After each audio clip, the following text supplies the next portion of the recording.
Shadows of the apartment Lisa, who lived on the fourth floor of an old apartment building in a small town, sat in silence one evening due to the building's old structure.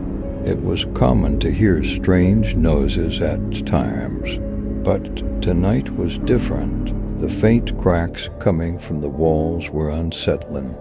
Her thoughts, Lisa continued to listen to the creaks, the only thing breaking the silence being the eerie hum of the slight wind in the apartment. But the creaks grew louder, and it felt as if something was coming from inside the room. She wanted to close and lock the door, but when she got up, the creaking suddenly stopped. In that moment, the power went out. Lisa couldn't help but scream.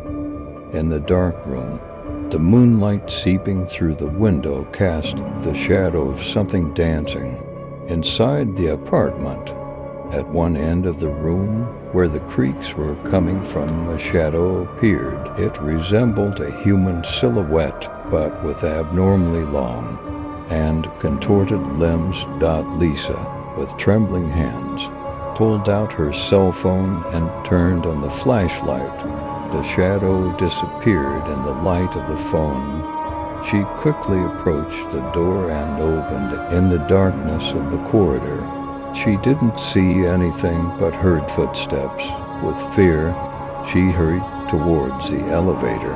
When the elevator door opened, she found herself in the middle of a forest.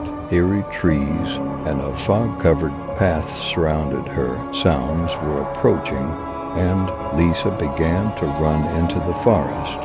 But even in the forest, she realized that the shadow was not letting go of her. At every corner, every turn, that long and contorted limb shadow was getting closer. Lisa finally decided to hide in a thicket. Her heart was racing as the shadow approached.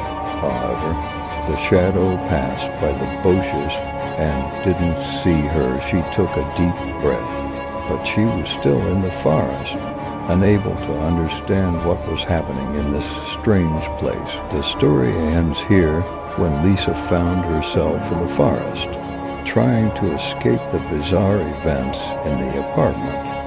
She was filled with fear and uncertainty. She didn't know what was happening or how to escape from there.